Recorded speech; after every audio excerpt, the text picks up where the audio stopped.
going with the World's Fair. Did you want to show something, or do you want me to show this one first, or how are you doing? I have this one pulled up. I have two It's to something show on the you. report. If you Yeah, say it again. I have two to show you. Okay. One that is just kind of exploring a World's Fair, and Mm-hmm. one that kind of breaks down uh the let's call them idiosyncrasies, the questions about the World Fair, World's right? Fair. And is this a particular year or is it just in general? Well, they all took place around the same time, and then they stopped. So that they were like 39, 40, 41, something like that. And then they Right. just Like there was that. That's what I'm wondering. Is it? yeah, I we'll mean, they go had a lot going on we'll go over there. all of that. But I think this is I think just to give you a little bit of background and like be Hmm. able to like have people understand kind of why World's Fair in general is interesting. So I will show you this first. Let's see. Yeah, that's good Yes. background stuff.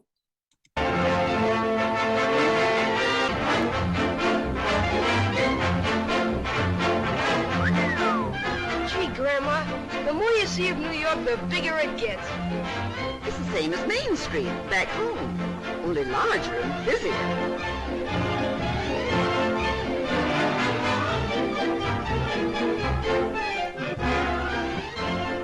Well, maybe we can get what I need here.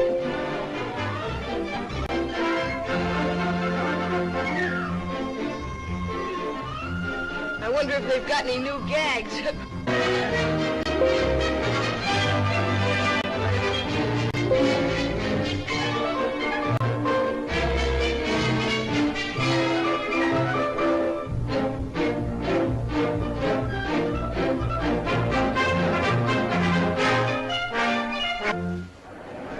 And so, ladies and gentlemen, with a great deal of pride and pleasure, I present to you Electro, the Westinghouse Moto Man. Electro, come here. And here he comes, ladies and gentlemen, walking up to greet you under his own power.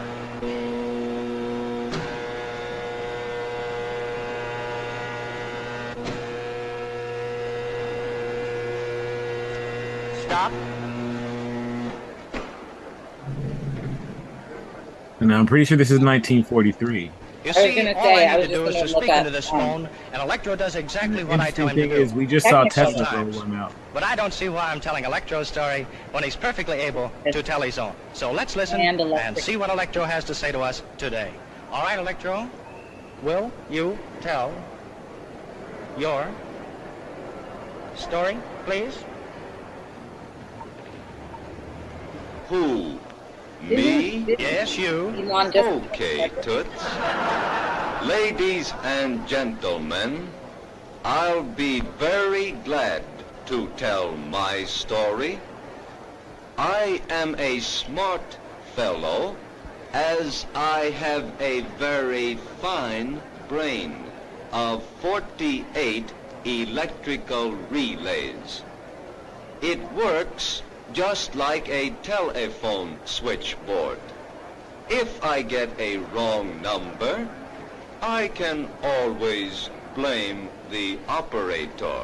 Thank you. And by the way, I see a lot of good numbers out in our audience today. Electro, behave yourself. Quiet, please. I'm doing the talking. I'm sorry. That's the most remarkable thing I've ever seen. so Boy, unimpressed. what a guard that guy'd make on my football team. Now, Electro, a moment ago you were bragging about being able to count on your fingers. Do you remember that? Well, we're going to find out about that. Now, do you remember how many children were born at the same time to a certain family up in Canada? Do you remember that? All right, let's see if you do. Count them on your right hand. 1, 2, 3, 4, 5. 5? Well, that's absolutely correct. Why, he's almost human. If he wasn't so big, I'd take him for an engineer. All right, now, Electro, I know you enjoy these, and I'm really going to try to give you a nice pleasure out of these. So here you are. You got that? Now hold on to it. You may now smoke this cigarette. Go on. Oh, yes, Electro, you do need a light, too, don't you? All right, here you are.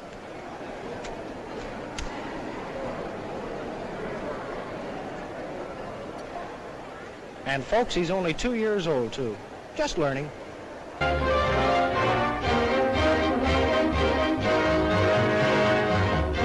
Just learning.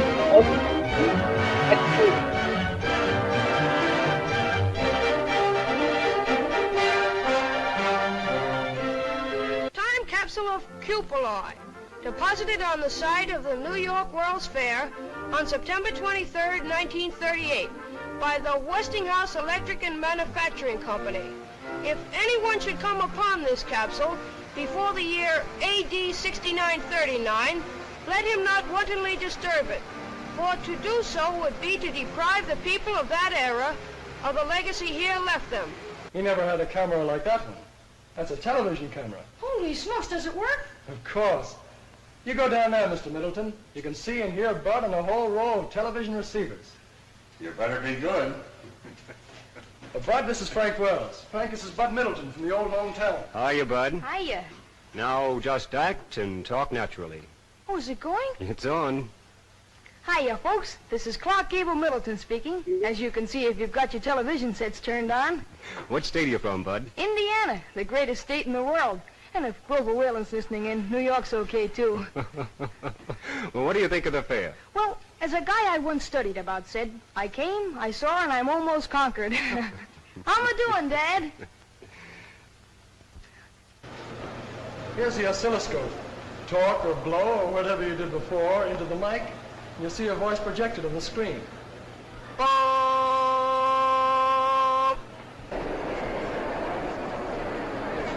With everything she has. She's consistently diving in the bottom of the dark and greasy water to search for knives and forks. Dishwater splashing around terrific rate all over Mrs. Drudge. That rubber apron isn't much help now. She's splashing so hard it's getting all over me, and it's a little dangerous to attempt to give a blow-by-blow account of what's going on in that dishpan. There's a lot of action over here. She's mopping up with a towel to get the water some of the dishes she dried a few minutes ago. That water in the pan is an awful messy-looking sight, folks. I wish you could see it. Incidentally, in the entire operation, the dishwasher would use a total of only 15 quarts of water, which is a lot less than Mrs. Drudge's used. And now over here, Mrs. Drudge washes dishes just like Tom. That water's Nonsense. coming out, and remember, folks, Takes him an hour to wash a plate. Then he usually drops it. I mean, he gets more water on the floor than on the dishes. That's why I never let him help me anymore. Now I know he's smarter than you are. Very fast, Mrs. Drudge, come on, please. Hurry, Mrs. Drudge, before it's too late. That water's coming out very fast. Too late. There's the last drop of water, folks. The contest is over in exactly 7 minutes and 58 seconds. In that time, Mrs. Modern has washed 50 dishes and 40 pieces of silverware. As I... Well, it's all over, Mrs. Drudge. You may as well rest now. Great, right? As I said before, ladies and gentlemen, this contest is going to be scored on 3 counts. First, the time it takes to do the dishes. Unquestionably, Mrs. Modern wins on that score. Second, the cleanliness of the dishes. They are clean, they are dry, and sparkling. They do honor to any woman's table, so Mrs. Modern wins point number 2. Her dishes are certainly cleaner. And now, point number 3. The condition of the contestants. Mrs. Modern looks as fresh and neat as when she stepped into the ring. While Mrs. Drudge, well, I'll have to leave that to you. And so, ladies and gentlemen, I give you the winner, Mrs. Modern.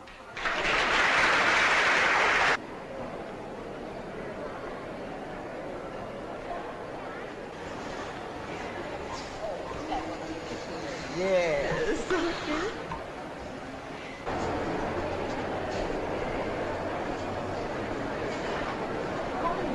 Beautiful kitchen.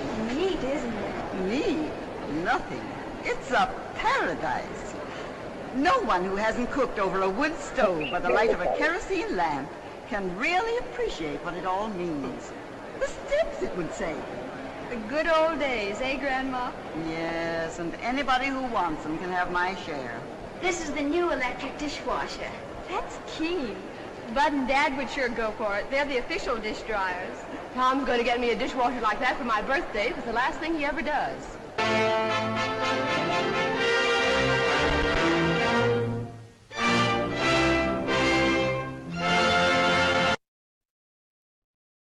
Okay, so to me, that looked like what you showed me in the last one, basically.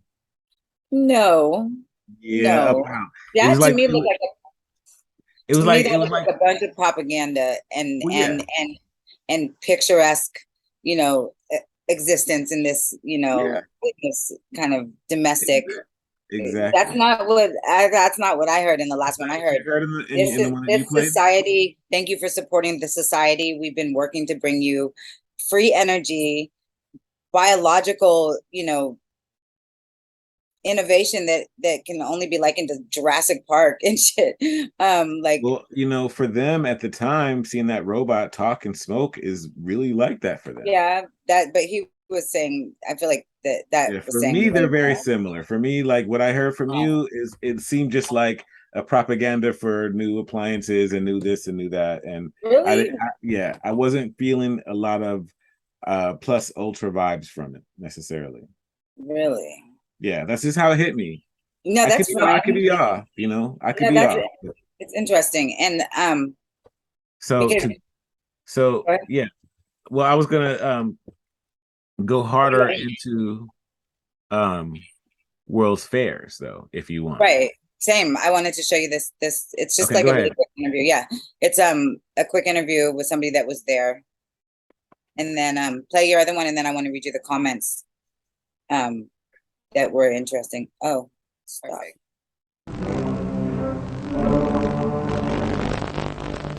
What was your job at the 64 World's Fair? I was a janitor at the Pepsi Pavilion, which was the Unicef one. So that was a small world. Did you ever go backstage?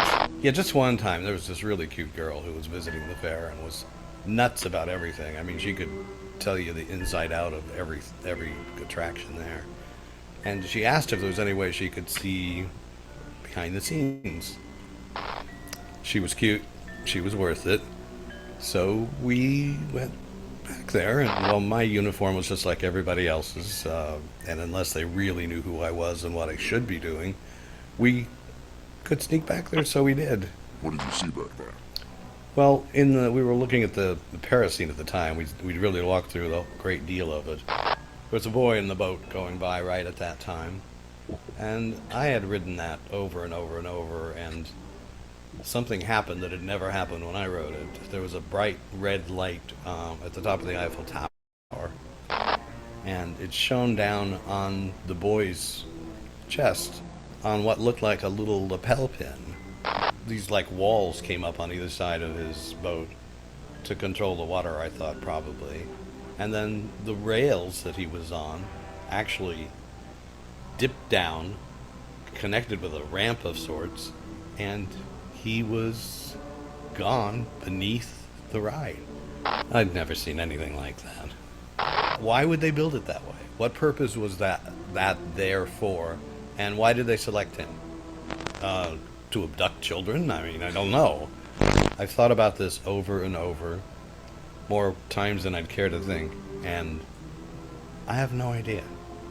No answers. Thank you for sharing that. I just have one more question. Would you recognize that pin if you saw it again? No. Way too far away. Way too long ago. Would you recognize that what if you saw it again? I thought it said kid, but it didn't sound like kid, Oops, still playing. Now, see, that's getting into the dark side of Disney. Yeah, and that was UNICEF. That was UNICEF? That wasn't a Disney? Well, it was at the World Sport Fair. I'm trying to stop it. Hold on 1 second. I lost my. Yeah, just one time. There was this. Okay. Yeah, he said it was the Pepsi Cola display, but it was a small world. So they were all connected, like they are now, But he said it was the UNICEF exhibit, which is, No. it's just not great either. Yeah. Oh, yeah. Well, none of those children's agencies do what they say that they're supposed to do. In fact, they do the opposite a lot of the times. They don't keep the children safe. They put them in harm. Indeed. Are you watching closely? You can never find truth. All you can do is find false, drop it and get rid of it. And eventually, when you can't get rid of any more false, what you're left with is the truth. How much false can you find? And there's lots in history. I was looking around the internet and came across the images of the 1893 Chicago World Exposition. And it blew my mind because it looked like ancient Rome in the middle of downtown Chicago. And as I looked at it further, well, here's another one in Philadelphia. Here's another one in St. Louis, in Buffalo, in San Francisco. And then as soon as they were done, they tore them all down and threw them in the garbage. That just told me there's something wrong with all of these. The story of the expositions is a gigantic lie. And I think it's so huge of a lie because I think they're right at a bridge point when so many things about the 1800s that seem strange and weird, right as this sort of period ends of unbelievable strangeness, and all of a sudden these fairs spring up all over the world with impossible buildings we're talking about, which are colossal structures. Chicago built 700 acres of fair in supposedly less than 2 years. St. Louis built 1,200 acres of exposition buildings. One of the buildings in Chicago, the manufacturer's building, would house 300,000 people. There's a giant statue in the middle of the lagoon. It was called the Golden Lady, and it was known as the Statue of the Republic. It was 65 feet tall. They say it was covered in gold leaf that had copper underneath, but others speculate it was actually made out of solid gold. So you're talking 65-foot high, potentially solid gold statue. We're talking giant structures and looking like ancient Rome with towers and domes and columns and the most fine, ornate pieces to them in these record, unbelievable times. Then as soon as they're done, chuck them in the garbage. Like Jackson Park is a swamp, so supposedly they had to drive down tens of thousands of wooden stakes in order to support the weight of everything. They dug out massive lagoons, lakes. They had a canal system that ran through the entire exposition. They also had an above-ground electric train. An electric train, well, where's the electricity coming from? That's running around the park. They had a moving walkway down by the shore. Not enough people are asking, where does this technology come from? Just to frame it, if I'm not mistaken, the Chicago Fair was the first time people had seen electric light. Tesla's the one who got the electricity contract for the Chicago Exposition, and it was certainly more than all of the lights anyway that were in New York City at the time were at the Chicago Exposition. Now, it must have been mind-blowing for most of those people who had only seen gaslight or candlelight at night to see that city lit up in such a way. Again, count the ways, it's 1901. We are told, whether it's true or not, the idea of being able to electrically do anything hasn't been around that long. And this fair is bizarre. This is supposed to be Tesla's fair, where he managed to somehow move electricity from Niagara Falls to Buffalo for the fair. No one's really explained how he actually did that. And at the middle of the fair is a 395-foot-high electrical tower, on top of which, of course, is a female golden statue called the Goddess of Light. And this thing was lit up by, some suggest, 500,000 electric light bulbs. Again, when you look at the photos of this thing, it's just, where do they really get the power from? I mean, think of what it would take today if you had a place with no electricity and no way to pipe it in, the generators that would have to be built. For example, there's a building that went up for the Barcelona Exposition in 1888. It was claimed to be the fastest built building in the world, 5,000 square meters, capacity for 2,000 guests, 600 rooms, 30 apartments, and it was supposed to be built in 53 days. This is supposed to be a time of horse and buggy. The 2-year building times are actually impossible unless the two most likely theories would be either A, they had a technology that they're not supposed to have, and it really was built in that time frame. Even if they built them, they had to build them out of marble and stone in record time, or the buildings were already there. They'd been there for hundreds or thousands of years, fixed up, refurbished, repainted, hence the term whitewashed, which is the term that was used for the Chicago Exposition, which was paint all the buildings with this brand new spray paint that they had just developed to spray paint all the buildings in record time, so you couldn't tell if anything was old or anything was new. How long did these things tend to stay open? When they built these things supposedly over 2 years, which is the narrative, how long were they there for? About 6 months. 6 months for the public to come. And then what was amazing, for example, in St. Louis, 2 days after the fair ended, they brought in a demolition team from Chicago with explosives and blew the thing up. They actually used dynamite to blow it up, and they say threw it in landfills. Things like the World Fairs shows there was a time in our past, and even not that far in our past, where humans seemed to be at a completely higher level. Human living and human knowledge were constructed into the buildings using cymatics, using sacred geometry. These fairs, they're so important to study because the history that we know right now as history was invented at the time these fairs were going on. One of their underlying nefarious purposes was to teach a historical narrative to the population that they were supposed to believe and agree with. And scarily, the world we're walking into today is in some way has its origins during the time of these fairs. Now you're looking for the secret. But you won't find it because, of course, you're not really looking. You don't really want to work it out. Yeah. Well, I guess we don't need the rest of the propaganda part, but right. Now, see, for me, that's what I find fascinating about the World Fairs. And we had a time period wrong too. Let's be clear, we had a time period wrong. That was like 1903, not 1943. Yeah, I've watched so many videos. Like I said, I find it fascinating. It's well, but we're talking about different time periods. 1903 is way. I think it's the same thing, though. I don't think it's. I know it's not. It's not the same thing. I think it's the same thing, but for function and purpose. I feel like whatever. Yeah, that's what I mean. The technology, the buildings. We still have. No, I don't understand. So every what? What? Like, did you hear him before you say something? Did you hear him call it an exposition? Right? He called it 3 times exposition. Yes. Yeah. So they're connected as well. And they were everywhere. Well, I don't know about everywhere. They were in a few places though. I mean, there were places that you wouldn't think like that would be like the one in Minnesota blew my mind. The buildings in Minnesota, I had no idea. They were incredible. Like I think probably, and then we still have one of the buildings. I'm sorry. Listen. They're not the same. One is 1900s, the turn of the century, and one is in the 60s. Yeah. Okay, I understand. So they're not the same.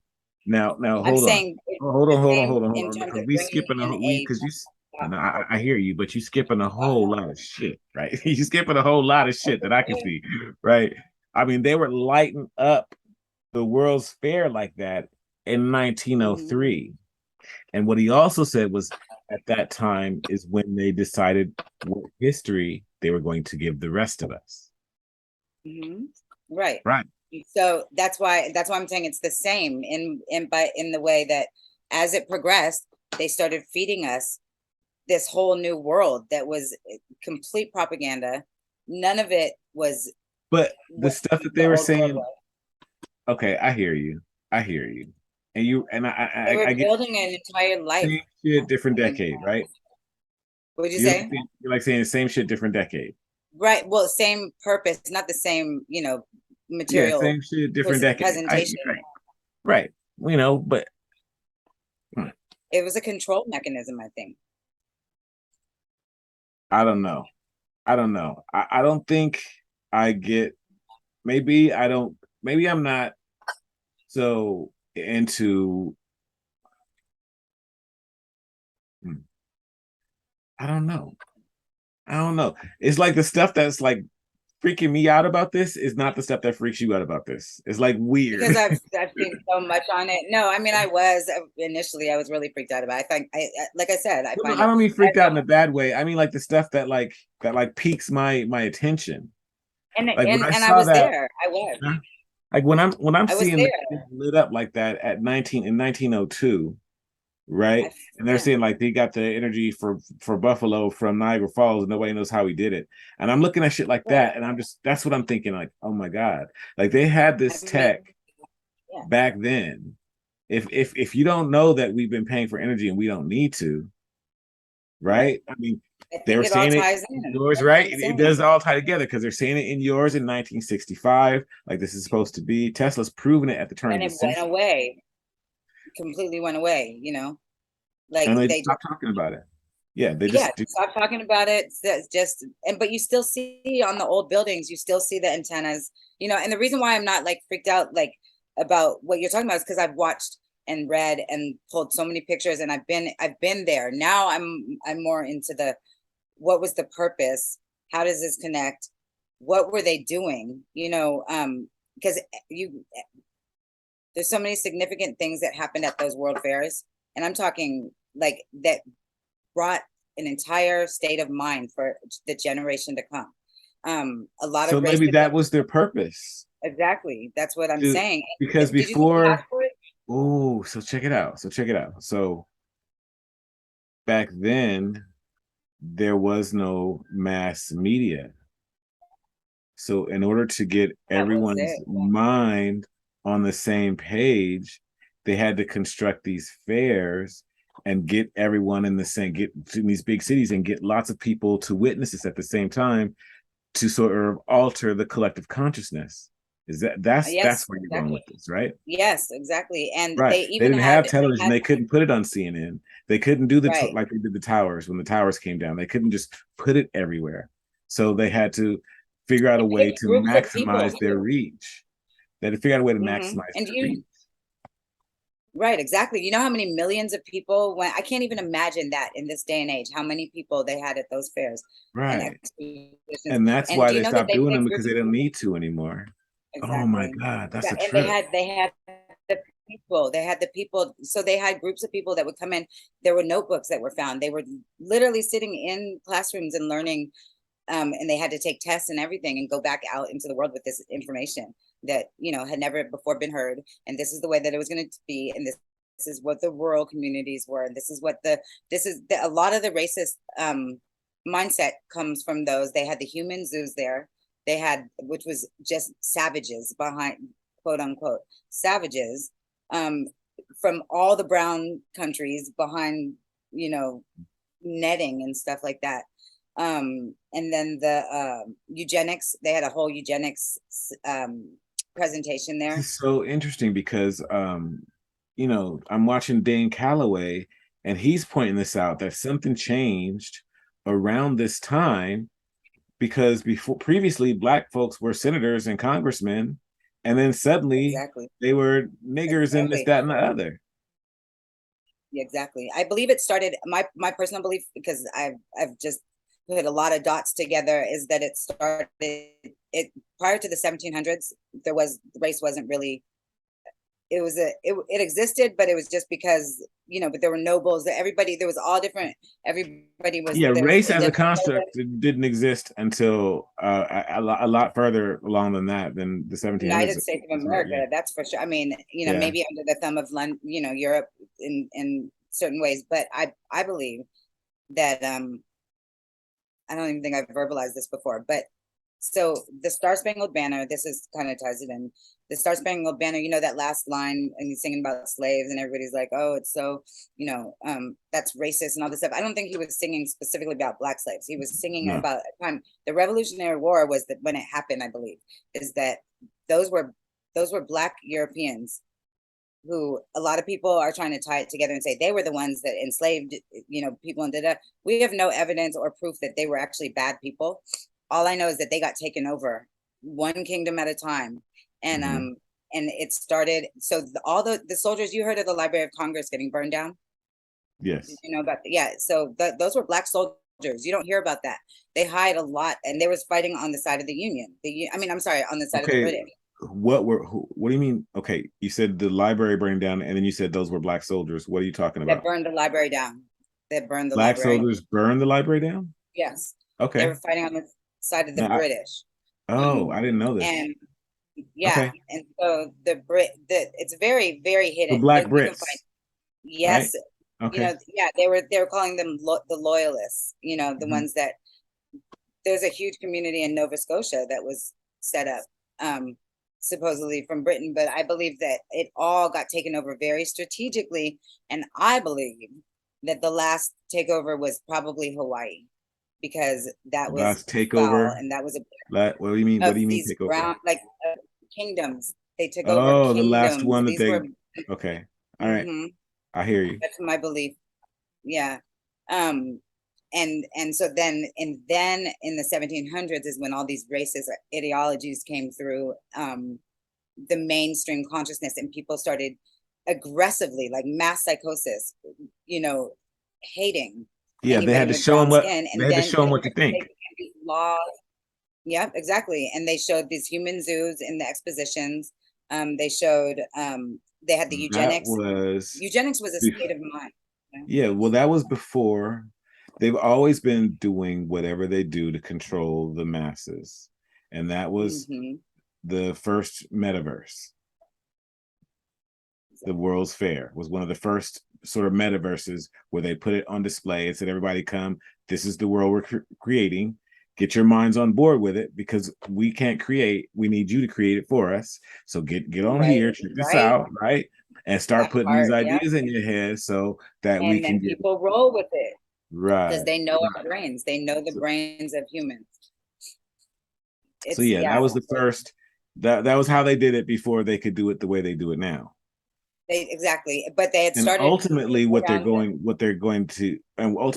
moving to is to reduce it simply to just a battery and put the goggles on your head and feed you intravenous or whatever, right? Feed you whatever diapers, leftover.